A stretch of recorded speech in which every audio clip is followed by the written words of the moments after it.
Welcome to the Uncommon Podcast. I'm your host, Ryan. I'm Phillip. And today we are joined by a very uncommon individual Mm. and an old friend of mine. His name is RJ Sumrall. He is the founder of Sumrall Coaching, which is an organization seeking to help educators and coaches connect, motivate, and mobilize their students and athletes in the pursuit of achieving greatness, or as we would say, uncommonness. RJ is a husband and father, most importantly, a man of God. So make some noise if you're listening in your car for RJ Sumrall. Welcome to the show, RJ. Thanks. Thanks for being here, man. Did I leave anything out of your bio that would be vital for the people to know? You already said I love Jesus, so Yep. that was number one. Yeah. I have children, 4 of them, and they're Yeah. wild. Tips off the old block, I take it. Yes, it is my fault. 100%. 100% my fault. Oh man, Ain't that's that the truth? awesome. Funny story. I've actually asked RJ to be like, "Hey, let's be on the flag football team," and he's like, "Dude, this body doesn't perform like it used to. In no No. way. In no way." Far cry since your cycling football days. Yes, very far. If I don't know the last time I sprinted, and I'm afraid if I sprint, my Things are body gonna will snap. break. Yeah. So I better be Yeah, saving that. a child's life if I'm sprinting. Right. That's awesome. Well, I wanted to share just a quick backstory on how you and I even know each other, and Yeah. that's through our time. You were working full time with FCA, Fellowship of Christian Athletes. I was just kind of volunteering through a former position, and they say if you really want to get to know a person, you should spend hours driving around with them in a refrigerator truck. And I'm not sure who to attribute that quote to, but I found that to be the case with my friendship with RJ back when we were delivering some of Come and Go's finest wraps and ham sandwiches to the athletic programs all across the Des Moines Metro. So RJ, Yep. yeah, first question, be honest, like how much do you miss the glory of the refrigerator truck days? Oh man, sometimes I'm sitting in my car and I just stop and just reflect on just the beauty of driving that refrigerator truck, especially when it was really windy. And I'm like, are we going to tip over? Yeah. Dicey drives on the interstate for sure. Good, Oh, man. man. Yeah, that was a fun time. It was cool just to be, because I went to Roosevelt, so that's one of the metro schools, and Mhm. just a really cool and unique way to kind of have inroads with the coaches and those programs and kind of be able to just love on their students in that way. Yeah. So Yeah, it is really cool to be able to provide things that people need and give them the things that they are missing so they can be the best that they can be. So they can focus on being great and performing great and not focusing on, oh man, I didn't eat. My stomach hurts. I don't have any food at home. What am I going to eat for dinner? I don't have any energy to go to practice or the game. So it was really cool to be a part of their lives in that aspect. Yeah, and for the record, listener, like we tried the food, so it was edible. It was like it was, Yes. it wasn't old. The lettuce wasn't wilted or anything like that. So it was top quality stuff. When I drove, that was my lunch. I grabbed myself one. Exactly. That's perfect perk of the job, right? Yeah, good times. So before we get into kind of what you're doing these days with your coaching company, I'd actually like to go back in time to when you were a student athlete. I, in doing my research, kind of happened upon a compelling quote from your LinkedIn page, and it was a description of Sumrall coaching. And you wrote that it says, I was that lost student who teachers, counselors, and coaches wrote off as a good athlete, but just another jock. I had dreams, but no one took the time to connect, motivate, or mobilize me to find my inner greatness. And in my sophomore year of high school, I was blessed with an answered prayer, that being wisdom. So I think it'd be great just to kind of unpack that, like kind of some questions that for me are like, what were some of the ways that maybe you felt lost? How did you feel written off by some of your teachers, coaches? Like, what were your dreams at that age? And kind of like, how did your faith even come into play? I know that's kind of a lot, but. Yeah. So I'll say, since I was 5 years old, my dream was to go to the NFL. And everything I did was to get to that dream. But when you are, and I'll say this is for myself or any, athlete, when you are a successful athlete in high school and things on those lines, you get a lot of people saying, hey, you're going to do this. You're great. You're awesome. But yet they're not really diving into What are your grades like? What are you going to do after football or your sport is over? And so I was one of those students. I was a D. I would not bring an F. That I would get in a lot of trouble bringing home an F, but I did bring some D's and I got a lot of trouble for that. But I never had anybody tell me that I was smart. I never had anybody tell me that I could do better. I never had anybody show me that the dedication and work that I put in sports can actually be applied to school as well. And I can succeed in multiple areas, in multiple arenas. And so my grades were just mediocre. They were mediocre, but no one really dove into my life to find out what is it that you want outside of just being a professional athlete. What do I want from the core? No one dove into my life to ask me, my family upbringing.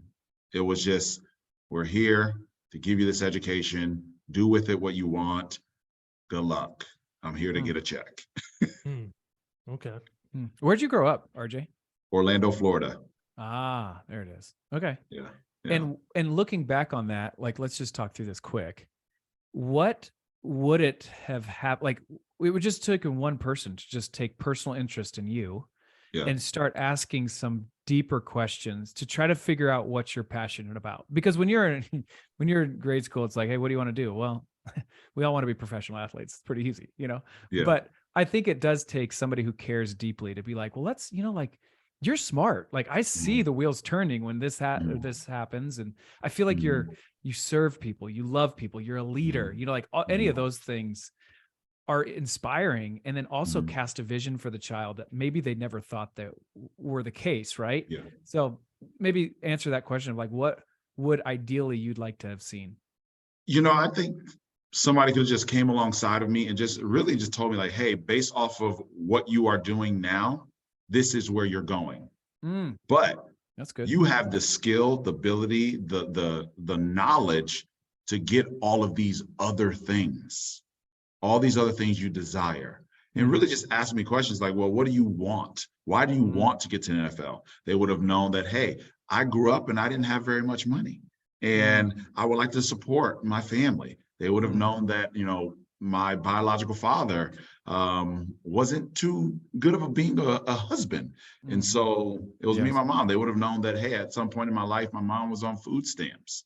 They would have known those things, and they would have been able to speak life and show me the big picture, the big future. I think a lot of times a lot of Black kids, they're growing up to be either you're going to be an athlete, a musician, a rapper, an actor. It's all entertainment, but there's so many opportunities out there outside of entertainment that could allow you to live the dream you desire. And so no one just dove into showing me what was out there, what was possible. And a lot of times that's education.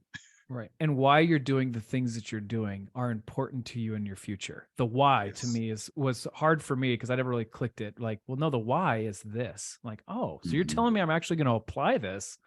I better pay attention. Spelling. I'm sorry, what? Anyway, good to know. Yeah, and I'm right there with spelling too. I always say spelling is not a contribution to your intellect. It doesn't reflect your intellect. Like, I suck at spelling. That's what spell check is for, right? Exactly. They got other people that do that. That's really good. Good, RJ. I want to just touch on that last part of the description that I read that you had. It said in your sophomore year of high school, you were blessed with an answered prayer, that being wisdom. Can you unpack like what happened at that point in your life and where that wisdom came into play? Yeah, so the verse about, Solomon sleeping and God coming to him, he said, what do you want? He doesn't ask for riches. He doesn't ask for any of those things. He asked for wisdom to lead God's people. And I've always wanted wisdom. I've always been a person who's hungry for knowledge and understanding. And I just like, well, if he did it and God blessed him with all those things, let me get some wisdom. I think that's what I'm supposed to do, is ask for this wisdom. And it's kind of funny. I'm always asking for wisdom. I'm always asking for nuggets to get myself a little bit better at the things that I am trying to accomplish, or gaps that I have that I need to fill. I'm always asking for it. But again, I was that student who was the CD student. I was in a program called the WISE program, which was really your kids who were not in regular classes. They were in the lower classes. I was smart enough not to be in those classes. I just didn't do very well in my standardized, I can never even say the name of the word, standardized testing. I am not very good at those at Me all. and you, GRE, RJ, come on, buddy. SAT. Preach it. But I was smart enough and I worked hard enough to get work done. And so I remember my teacher, her name was Miss Scanlon, and I said, hey, I'm smarter than this program I'm in, and I didn't want to go to 10th grade because we had our 9th grade campus off campus. So it was like a 9th grade building, and then we had our 10th, 11th, and 12th in another building. And I knew all of those kids that were in the same program I was in, but they were on the main campus, and those kids were bad. When I say bad, like breaking and entering, getting arrested every week, drug dealers, gang members. And I'm like, that's not me. That's not me at all. So I was like, can I test out of it? And so they let me test out of it. I got out of it. And then I just started getting A's and B's. I started understanding the value of getting good grades. And I think that was the wisdom that I was praying for, is the value of getting good grades. And so I graduated with a 3.2 GPA with some college credits, and I took some honor classes. And so if you would have seen me from 9th grade and before, you would have never thought that I was smart enough to actually get good grades. And this is crazy. So my mom didn't tell me this until after I graduated college. She said she called the counselor in 9th grade, the academic counselor, and she said, hey, my son wants to go to the NFL. He needs to get to college. What does he need to do to get there? And I told you guys, I'm not very good at those, standardized testing. So my tests sucked. And the lady told my mom, your son is not smart enough to get into college. Shut up. Yeah. So I didn't know that until I was done with college. And so I wish I would have known, like, this is the petty me. I wish I could go up to the lady and say, hey, I got a college degree, and I got a master's degree, and I got a 4.0 in my master's. So you were wrong, but Wow. I always make fun of, like, myself. I was like, I don't even know if I even spelled my name right on my ACT. Like, automatically just failed. Yeah. Oh man, I totally relate to that. But it does take somebody who not only took that call, that's like, hey, I don't want to be that, right? Yeah. And believing in you. And it seemed like that belief like changed your trajectory, man. Yeah, Awesome. absolutely. And I had a few teachers like Miss Johnson in 11th grade. She said, RJ, I'm going to put you in economics college course classes. Don't make me look bad. Like, okay. And you didn't. That's the best part, right? Right. Oh, that's good. Awesome. Yeah. So one of our uncommon pillars that we talk a lot about is worthwhile work. So the idea of pursuing passion in your profession, in the service to others. And I think nobody embraces the call of worthwhile work more than like entrepreneurs and business owners who choose to forego that traditional path and really strike out on their own. And so, as I mentioned before, I volunteered with FCA when you were working there full time and raising support. And I would love to even just kind of hear you tell us about your journey and transition from FCA to starting your own coaching business, and like, what was the in between? How many years kind of have you been at this? Yeah. So actually, I still work for FCA. Oh, I didn't know that. Okay. I still do that. I didn't do enough research. No, you're all good. You're all good. But no, really, this is my journey. So I played ball, and that didn't happen. Lost my identity. I knew that I was supposed to be doing something that involved sports, that involved helping student athletes. And as I was coaching at Urbandale High School for football and track, the Lord was just placing on my heart, like, you should do a Bible study. And I'm like, well, shoot, I don't even know how to do that. So one day I got wisdom, Lord. Right, exactly. And one day I got the opportunity to go speak at an FCA huddle, and it was trash. Like, the message was good, the deliverer was terrible. And one of the staff members, Dave Applegate, saw me, and apparently God must have like guarded him from the stuttering and the forgetting of the message in the middle of it. And he told Dave Turnbull, who's the former state director, hey, you should check out this guy.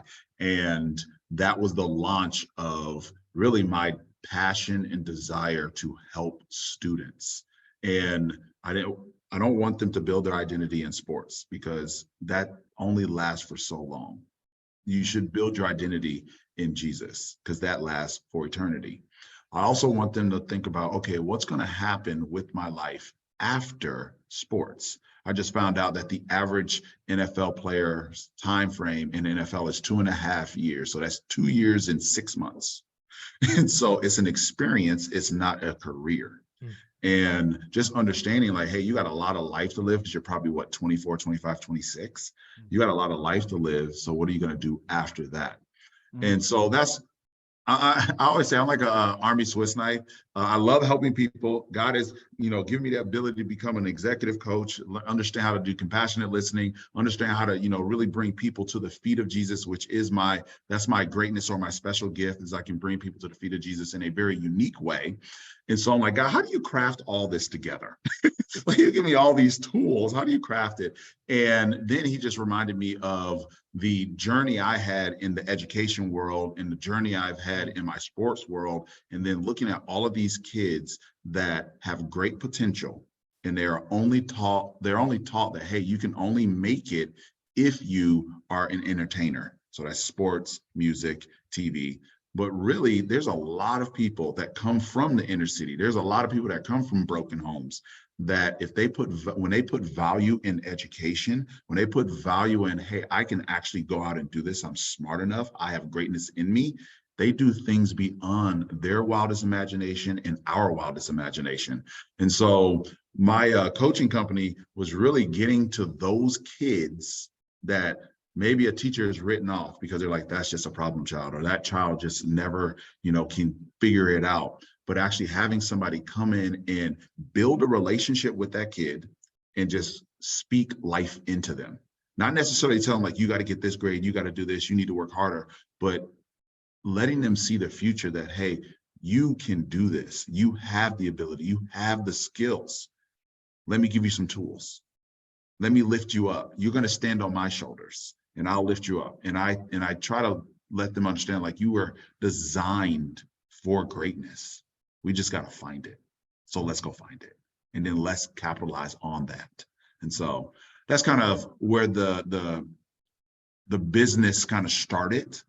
And so I was at a school and I was doing well and everything was going really well, but then something happened. You guys probably, a lot of entrepreneurs have felt this. They were like, we don't want to pay you.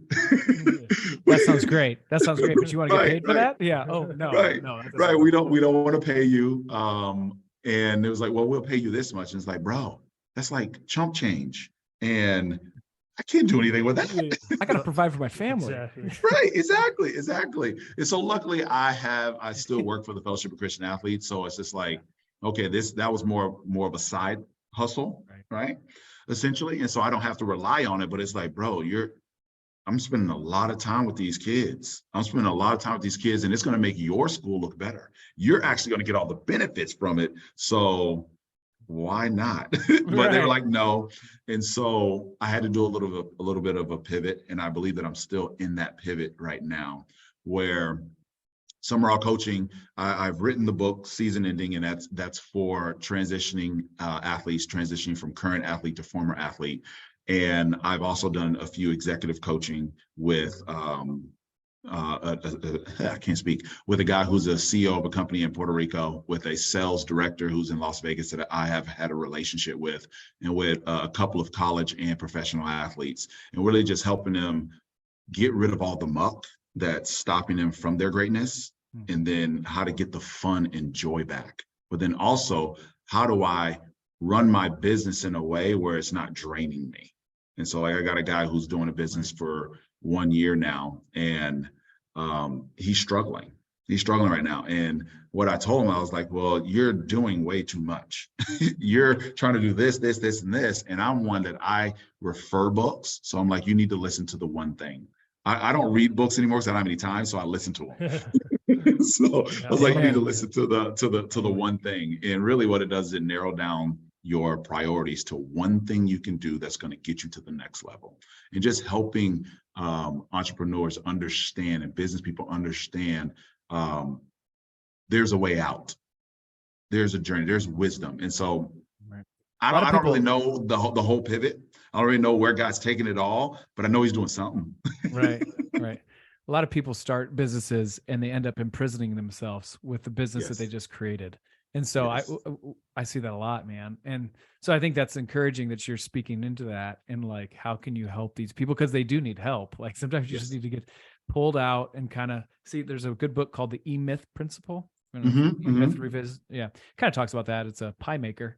And then Yeah. she ends up loving making pies. Well, her business is successful, but she has to be in the kitchen making pies. Like Yeah. she entraps herself in that prison. So man, Mm. it's cool. And it's awesome just to see how God has shaped it and molded you and taken you where you're at now. And I Yeah. love the wisdom of just like, I'm not sure where God's taking me next, but I'm ready to go. You know, Yeah. I'm Yeah. his tool and I'm his resources. And Yeah. so that's really cool.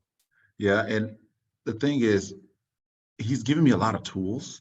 And I'm like, God, how are you going to do this? Because I could coach former athletes. I can coach CEOs. I can coach coaches. I can coach current athletes. It's like, bro, you need to narrow this down. niche it down. Yeah, that's true. That's good. Can be one of the hardest things to do. I just Right. want to help Right. everybody. That is my problem. But yeah, when you're perceived as like a specialist, then I think, God and others can start bringing like the right people that like truly need your help in that season of life. So Yeah. Yeah. kind of switching gears from the coaching, in your tagline, it just talks about how to like bring out greatness in students and athletes and as individuals, and kind of switching gears. Like I'm curious how you would define greatness, like Yes. in your life as a man, as a father, as a Yes. husband. Yeah. Yeah. So my first thing when I think about greatness, I say, what would you do for free? And it brings you joy. What would you do for free and it brings you joy? I would help anybody and it brings me joy. I want to see people excel at the things that they are uniquely designed to do. And so identifying what that thing is, which means you got to do a lot of self-discovery, because I always tell people God has left the breadcrumbs in your past. And you just got to be able to put it all together and make that cake or pie or whatever it's going to be, and make it, and then you can be great at it. But it's a lot of self-reflecting. So that's kind of how I help people identify what their greatness is. And God will reveal it as you are patient and allow him to make those moves. You can't rush that process. And then once you figure it out, it's okay, what do I need to put in place to excel at those things? And so when you talk about like my family and me being a husband, me being a father, me being a community leader, things on those lines, really essentially my whole goal is I understand my greatness is to bring people to the feet of Jesus. And so everything I do is so that when you see me, you hear about me, you think about Jesus. So if that means you think about me being a husband, you're going to think about how Jesus was with the church. If that means you think about being a father, you're going to think about God as a father and a good father. When you think about me being a community leader, you're going to think about what Jesus did in the community. And so my whole entire MO of the way that I live my life, the way I interact with people is, I don't want you to see RJ. I want you to see Jesus. Mm-hmm. That's awesome. That's good. What could be a better mission than that? It reminds me of John the Baptist, and he said like, I must decrease and he must increase. And that's yeah, for us as men and followers of Christ, like that should be our mindset and everything that we do, right? Yeah 100%. So on the topic of family and like fatherhood, so you mentioned you're married to love your life. Her name's Steph, right? Your wife? That's right. Yeah. And then you guys have 4 awesome crazy kids. Yes.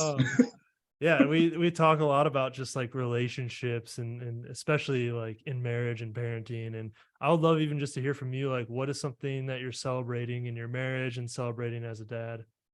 Oh, yeah. So what am I celebrating? Oh, that's a good one, man. I got to think on that one. I got to process that one right there. Well, I would say, I think the average length of a marriage is, I think they said 7 years or so along those lines. So me and my wife will be celebrating 13 years this year in August.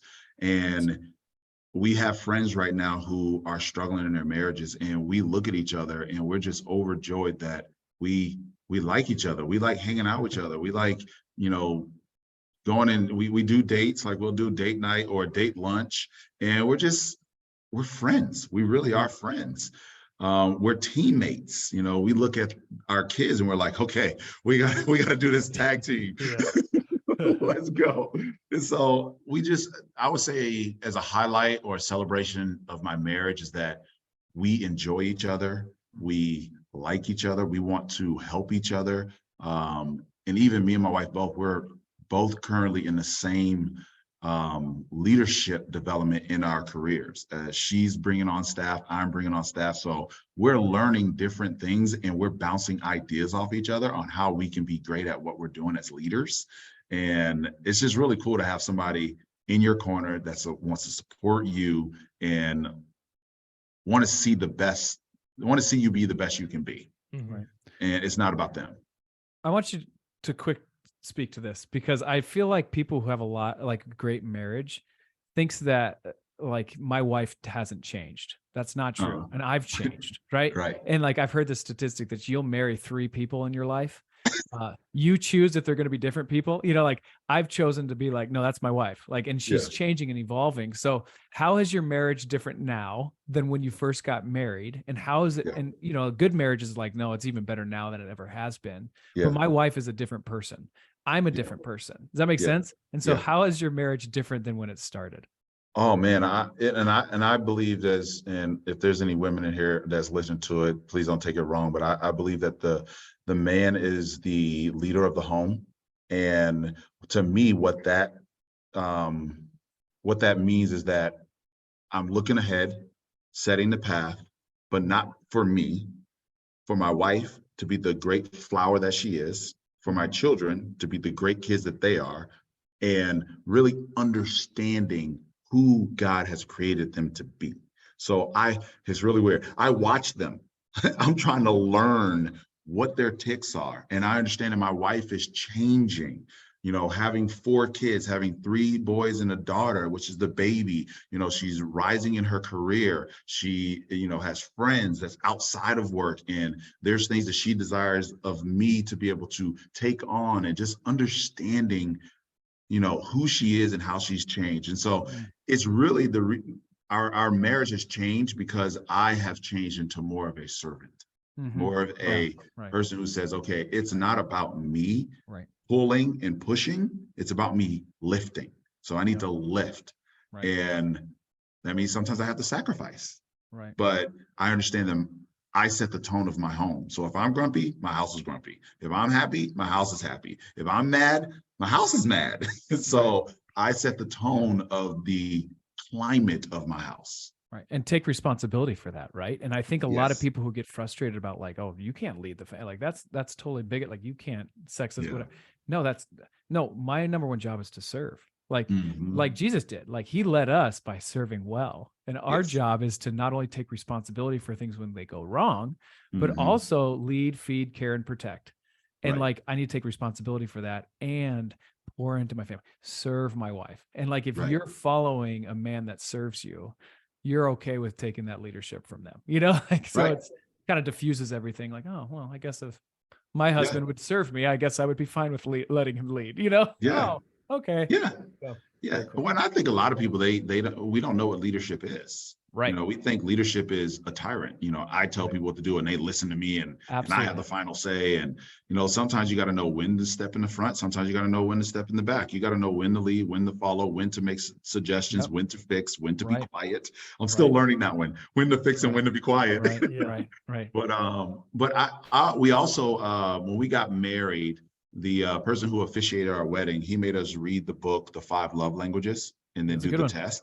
And so when I feel like something is changing, I actually have both of us do it again, just to understand how can I fill up her love tank. Also, you know, I buy her random flowers, just random. And it's funny, we don't celebrate Valentine's Day. And not because we are like, no, Valentine's Day is terrible. It's expensive. Well, when we had our first child, we used to go to Olive Garden, and when we had our first child, we had no babysitters. And so we picked up Olive Garden and went home and ate it. And we're like, this is way better. Yeah. So Like now when that's how you're we when you're celebrate. eating Olive Garden at home, you're really family. That's right. Exactly. So now we have 4 kids. And so we all celebrate with some, now it's Thai food. Oh yeah. What's your joint of choice? Oh dear. We love pad thai. We love it. And it's a Siam table. My wife, she loves cool basil. Like that's her Yep. style. I know that's the place, right? Yeah. I went to a meeting with one of my donors for FCA, and I said, hey, the kids didn't have school. And I was like, Steph, I have a meeting. The kids don't have school. We're going to Cool Basil. I'll bring you something back if you let me keep this meeting. She's like, okay, yeah, you can go. Yeah, smart. Dude, bargain. No Bargain. joke. 40% of my Tupperware at home is from Cool Basil. Oh wow, nice. Oh, I love asking this question when we're talking to people about their marriage, especially like go-getters, people who are creating, people who have families, and just are like casting vision. But if you and Steph were sitting on your porch or like your back deck 20 years from now, and you guys are reflecting back on like the past couple decades of marriage and family and careers, like what do you hope that you guys are celebrating at that time? Oh man, there's a lot of things. Hoping that our kids, one of the big things we pray about is that our kids are Christian leaders in their community, and not necessarily saying they're all going to be pastors and lead and everything, but that they are ones that people know that they love Jesus and that they have integrity, and they're not going to, blast you over the head with the Bible, but that, hey, this person is legit about their faith and they walk it, they talk it. Yeah, they might slip up, but they are committed to it.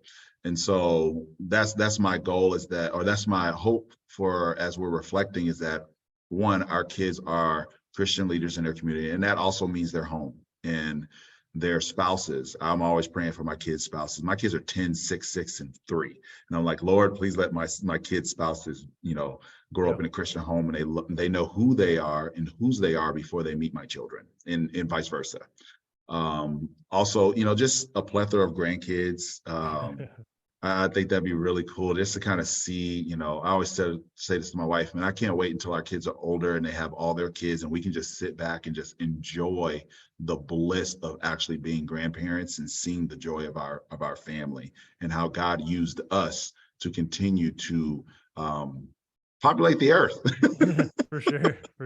And, and just being able to just, not stress over life, look at all the hard work we've put in our careers, in our children, in our marriage, and seeing that be fruitful. Yeah. Now that I have 2 boys of my own, and like grandparents will come visit, and the tendency is to spoil them. It's like, well, they get to go home. Like, do you see yourself as that type of granddad who's going to come and just like, oh yeah, I'm going to answer that for you. Yes, we will. Yes, 100%. I'm not bringing suckers. I'm bringing buckets of sugar, ice cream, and syrup, and espressos. We're doing it all. oh man, did you give them a bath? Yeah, I just fill up the kiddie pool with chocolate syrup and candy. That's right. Ryan, we're your worst nightmares. Can't wait. Oh, my kids are going to get tortured because they are torturing me. So it's payback. Yep. That's kind of what I was thinking. Yeah. That's right. Good. What else you got? Man, no, I think I got one more. All right, yeah, give it to him. But I wanted to give you a chance. No, I'm just encouraged about, your path, and I've always been drawn to you. We've talked before, and it's we one go of to those the people, same church. Yeah, we go to the same church. It's fun when you meet a leader, and you can speak to this, but leaders in the room. Like you walk into a room and you just know the leaders. I feel like you and I always have this kind of understanding. Like I can look at you across the way and feel like, hey, yep, doing okay. So I always encourage that. I always enjoy that, and I just want to encourage you on the path that you're going. I'm excited to see where God takes you. Obviously, all of the breadcrumbs that you talked about are leading up to this for you. And so I'll keep praying for you to give you wisdom and discernment on that. But like you said, like I love just give me wisdom to lead God's people well. And you're doing that. So that's awesome. Trying to. What really, you say you're in a room, you can see leaders. Sometimes I try not to be the leader. Right. And I just want to sit back. Don't ask me any questions. I'm just gonna be quiet. I don't want to lead today. Yep. My wife's like, why don't you step up? I'm like, I don't want to. I'm tired. Lead everything. That's Right. Well, yeah, and I think a quality of a leader is like waiting until you're called upon sometimes, and not always Absolutely. feeling like you've got to be the point person. And just knowing like there might be someone in the room who's smarter than me in this area, Yeah. and I'm gonna like submit to their authority, and Yeah. everybody's gonna be better off because of it. Um, Yeah. I'd say I'm just curious. So obviously, like hearing your story and everything that's going on, you're obviously very super busy. And I know a lot of times as men, like we're tempted to kind of wear busyness as a badge, and we Hmm. brag about how little we sleep. And someone's like, "How's your Hmm. weekend?" You're just like, "Oh, busy." But Hmm. that shouldn't necessarily be the goal. We want to be like involved in important things, of course. But I'm Yeah. just curious, like, what do you do on a regular basis to recharge and make sure that you're staying healthy, like physically, mentally, Yeah. emotionally, spiritually, just so you can continue to show Yeah. up best in the things that God's called you to? Yeah. That's a great question. So I have 7 core values. And 3 of them, I always say they are crystal balls. They do not go out of order. I will not drop them because if I do, my whole world would fall into pieces.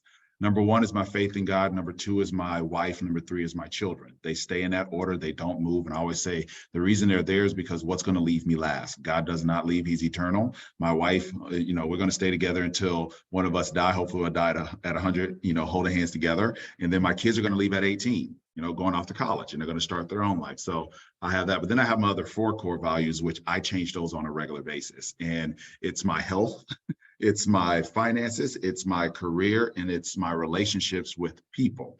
And so I changed them based off of, hey, I've slipped or I've fallen on this. I need to move it back into a higher priority so I can focus more on it. And one of the things is my health. That's number 4. It was number 7, and then I had to get it back to number 4. And so I don't like working out. I'm just going to be honest. I do not like the gym. When I go to the gym and I see a ton of people, I will actually turn around and walk out and get in my car and go home.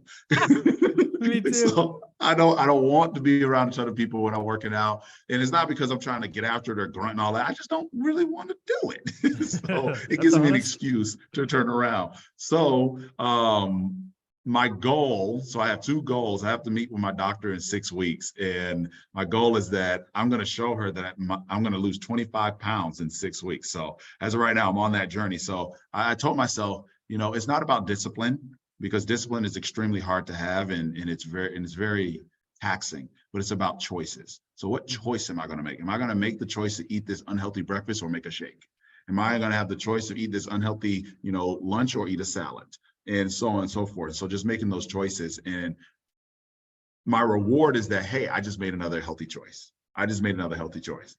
Now let's make that a habit instead of being disciplined. Let's just continue to make the right choice because we're trying to set a goal. And so I got 25 pounds to go. I'm 5 pounds down, and I'm like, okay, I can't mess up now. Because now, this morning I was like, man, I want some eggs and all this. I was like, no, you gotta have the shake. We on the plan. And then another piece is I picked up the habit or the workout of, I don't know if you guys have heard of rucking. Is RUCKING, where you have the 30-pound backpack. And I'm using this, so once it gets warm, I'm going to use this as part of my ministry, where I'm going to take these big time Iowa State athletes and say, hey, you want to go rucking? And I need to be in shape.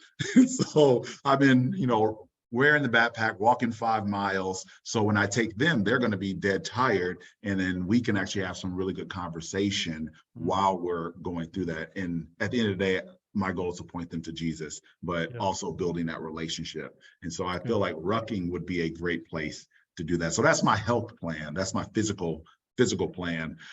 For when it comes to mental, for mental, it's really spiritual for me, and not spiritual as in cosmos or universe, but spiritual as in Jesus, Holy Spirit, and the Father. And so it's, I'm in my word. I'm diving in my word. I know that when I'm in my word on a regular basis, and I'm trying to read the Bible in 1 year, this is my 3rd time doing this challenge, and it's a gauntlet of challenge. My life just seems better. Things even in the hard times, my life just seems better. Right. And that's just because, he gives you joy and he has a plan, and he won. And so that is my spiritual health, mental, just trust God, let him do what he's going to do, and he's going to get it done. And so putting all my concerns, all my desires, all my worries, all on him, saying, okay, God, what you going to do? I'm ready to see you move. So that's that part. And then when it comes to the just emotional health, I've found that I was one of those. I love waking up at 4 o'clock in the morning. I'm one of those weird ones. I like doing it. I like waking up that early because, for the first hour, I'm reading and writing my prayers. I'm reading the Bible and writing my prayers. In the last hour, I'm either praying or doing some extra work or going back to sleep. But lately, I just turned 37 in February, and my body's like, hey, bro, you got to stop doing that. Like, you can't do that no more. So it really woke me up actually on Tuesday, because I had 2 nights where I went to bed at 10:30, 11 o'clock, woke up at 4. Wednesday was not a good day for your boy. I was not happy. So I was like, I am going to go to sleep and not wake up at 4 anymore, even though I'm not happy about it. But I know that if I'm not tired, I'm not short-tempered with people, especially little people that run around my house. And so I can love on them better. I can love on my wife better. I can do better work if I'm rested and ready for the day. So it's good. It's funny. So rucking, I just want to I want to cast a vision for you. So I took 8 guys out. We did rucking, 30 pounds on our back. And they thought we were going to go rucksacking, and we ended up doing a high ropes course with our backpacks on. Oh, gosh. Farley, way underestimated like, how, that's a parachute? how heavy it was. And it was actually a really good analogy. Like, sometimes you just need some people to help you. Like, here's my backpack, man. And so it ended up being really good, but way underestimated how heavy 30 pounds are when you're trying to schlep across the high ropes course. But that could be something that can cast your vision a little bit if you do it. Yeah. Some of those guys on a high ropes course, it would be. Oh yeah, I love high ropes courses, but I've never done it with a backpack. Oh man, another level. You look at that obstacle like, oh dear. I don't know if I'm on your level, man. I don't know. Well, I didn't know if I was either. And I was just like, oh, this will be great. Like in your head, you have some visioned out and you're like, this is actually a nightmare, but awesome at the same time. So yeah, RJ, this has been great. We really appreciate you coming on and just sharing about your uncommon journey and the work that God's called you to. And no problem. We'll definitely include links to your site and the book as well. But wanted to give you a chance. Is there any kind of last word of encouragement you want to share with listeners before we sign off? I would just tell you guys, as you are going through your journey, give it to the Lord, but understand that you have to plan, you have to plant, you have to do the work, you have to plow. God will bring the rain and he determines the growth. So trust him, but stay diligent in your work and trust the process and just keep your head down and grind. Love it. It's good. That's a good way to set off on that. Add to that. That's beautiful. Mic drop. Good. Thanks, RJ. I appreciate your time, man. Thanks. You're welcome. And thank you guys so much. I really appreciate it. And good luck to all the things you guys are doing. God bless. Yeah, you too, brother. Thanks, man. Thank you. All right. Bye.